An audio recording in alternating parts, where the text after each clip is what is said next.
जब बात हो बायोटेक के एग्जाम में क्वेश्चंस की कि बायोटेक्नोलॉजी में से कैसे क्वेश्चन आएंगे, तो देखिए जो टेक्निक्स वाली बात है या फिर जो बायोटेक के रिकम्बिनेंट डीएनए की स्टोरी है, जेनेटिक इंजीनियरिंग वाली कहानी, मेटाबॉलिज्म और माइक्रोब्स, ये सबसे इंपॉर्टेंट टारगेट हैं जहां से क्वेश्चन बनते हैं। आज हम लोग ऐसी ही कुछ बातें करने वाले हैं।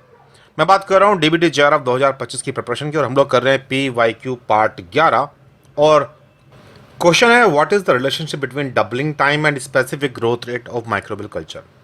जब हम माइक्रोब्स को नापना चाहते हैं कि किस रफ्तार से वो डिवाइड कर रहे हैं, तो ये दो टर्म्स, एक तो डबलिंग टाइम और दूसरा स्पेसिफिक ग्रोथ रेट, इन दोनों का ही यूज होता है। अब देखिए फार्मूला जो है वो ये बोलता है कि डबलिंग टाइम का रिलेशन स्पेसिफिक ग्रोथ के साथ में इनवर्सली प्रोपोर्शनल है। तो इस फार्मूले को वैसे भी याद रख लो भाई। कल एग्जाम में अगर क्वेश्चन आ जाए कैलकुलेशन का कि डबलिंग टाइम निकालना है तुम्हें, और तुम्हें दे रखा है कि इसकी स्पेसिफिक ग्रोथ रेट क्या है, तो ये 0.693 के नीचे स्पेसिफिक ग्रोथ रेट रख करके डिवाइड करोगे तो तुम्हें डबलिंग टाइम मिल जाएगा। या फिर अगर तुम्हें स्पेसिफिक ग्रोथ रेट दे रखा है तो डबलिंग टाइम भी निकाल सकते हो। तो जो क्वेश्चन के बेस पर अब हम ऑप्शन में जाएं तो doubling time is directly proportional, गलत बात हो गई, डायरेक्टली तो नहीं है, वो इन्वर्सली है। Doubling time is inversely proportional to the specific growth rate, answer है ठीक।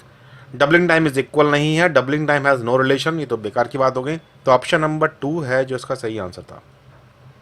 अब अगर बायोटेक की बात हो और वेक्टर्स का जिक्र ना आए तो भाई ऐसा तो होगा नहीं ना। Given below are two statements, one is labelled as assertion A and other is labelled as reason R. Assertion A कह रहा है कि all expression vectors are also cloning vectors, और रीजन आर है expression vectors contain the feature of the cloning vectors. Of course अब इन्हीं बातों के ऊपर सवाल का जवाब भी आएगा हमारा निकल करके।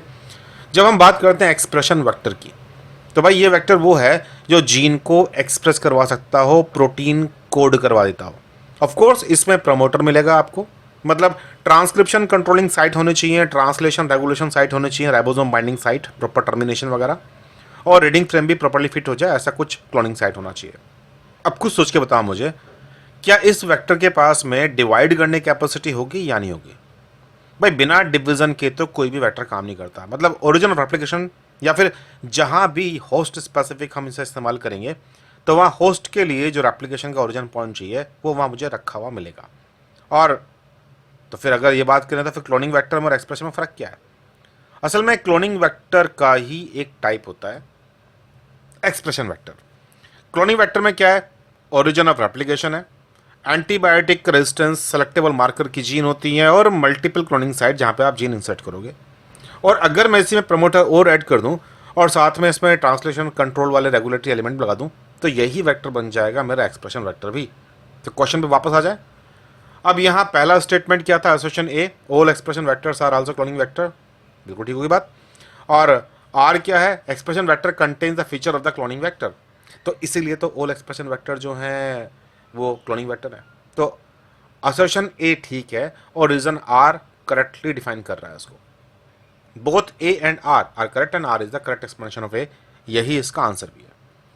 जब आप वेक्टर्स की बात करोगे तो साथ में रिपोर्टर जीन्स के कुछ एग्जांपल याद कर लेना, और मार्कर जीन्स, रिपोर्टर जीन में फ़र्क क्या होता है, मल्टीपल क्लोनिंग साइट क्या होती हैं, और साथ में जो सिलेक्शन स्ट्रेटजीज हैं ब्लू वाइट वाली, ये भी करके जाएंगे तो अच्छा रहेगा।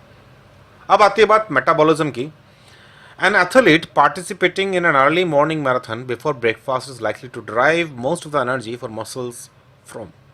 यहाँ ग्लूकोज दिया हुआ है, कीटोन बॉडीज है, फैट्स है, प्रोटीन है। कंडीशन को समझिए, रात भर सोने के बाद सुबह उठा है और मैराथन दौड़ने चल दिया जबकि इसने खाना नहीं खाया।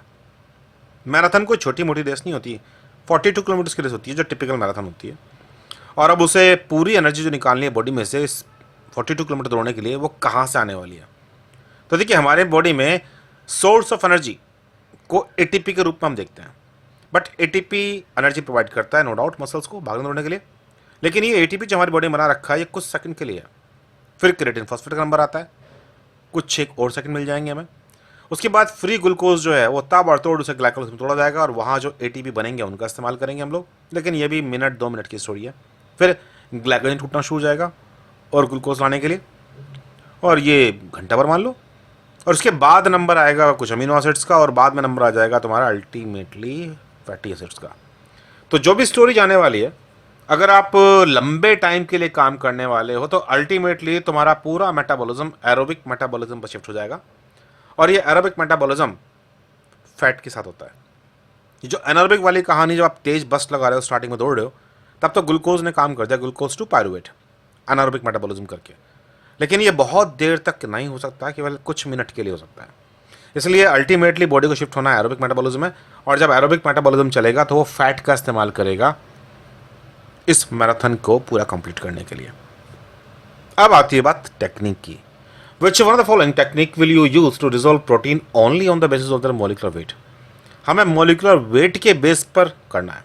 बट देखिए नेटिव पेज क्या है, ये है तो पॉली एक्राइल अमाइड जेल लैक्टोफोरेसिस, लेकिन नेटिव का मतलब है कि यहाँ पे हम एसडीएस नहीं डालने वाले। प्रोटीन जैसा है वैसा का वैसे मूव करेगा इस टेंगल्ड मास में से। तो जो प्रोटीन सेपरेट होंगे वो अपने चार्ज के बेस पर, अपने साइज के बेस पर सेपरेट होंगे। भाई ये हम जानते हैं कि बड़ा प्रोटीन का मॉलिक्यूलर वेट भी बड़ा होगा, लेकिन अल्टीमेटली सेग्रीगेशन जो हो रहा है वो शेप, साइज और चार्ज के बेस पर हो रहा है। एसडीएस पेज सभी के सभी प्रोटीन डीनेचर हो जाएंगे, और तब जो सेपरेशन होगा वो प्योरली मॉलिक्यूलर वेट के बेस पर होगा। रही बात एग्रोज या लैक्टोफोरेसिस की, तो भाई ये डीएनए के लिए इस्तेमाल करते हैं क्योंकि इसका पोर साइज बहुत बड़ा है और यहाँ प्रोटीन का सेग्रीगेशन प्रॉपर्ली हो नहीं पाता। 2D जेल लैक्टोफोरेसिस में एसडीएस पेज भी इन्वॉल्व है सेकंड डायमेंशन के रूप में, लेकिन पहली डायमेंशन जो है वो पीआई के बेस पर है, यानी कि आइसोइलेक्ट्रिक पॉइंट के बेस पर सेग्रीगेशन होता है, और सेकंड डायमेंशन में मॉलिक्यूलर वेट के बेस पर होता है। लेकिन क्योंकि इन्होंने सिर्फ मॉलिक्यूलर वेट की बात कर रखी है, तो जो बेस्ट आंसर है वो है ऑप्शन नंबर 2। एग्जाम में कई बार ये कंडीशन आएंगी जहां दो ऑप्शन टेक्निकली करेक्ट दिखाई दे रहे हैं, बट चूज तो आपको यही करना है। तो जो बेस्ट डिफाइन कर रहा हो आप उसको चूज करोगे हमेशा। आप भी आई फ्लाई की क्लासेस ज्वाइन कर सकते हैं, जो कि शॉर्ट, एक्यूरेट, फास्ट और एफिशिएंट है। आई फ्लाई की क्लासेस ज्वाइन करने के लिए व्हाट्सअप कीजिए 9013902981। हम लोग समझाएंगे कि कोर्सेज क्या हैं आपके लिए सुटेबल, और रजिस्ट्रेशन की प्रोसेस पूरी कराएंगे, और फिर क्लास शुरू हो जाएंगे।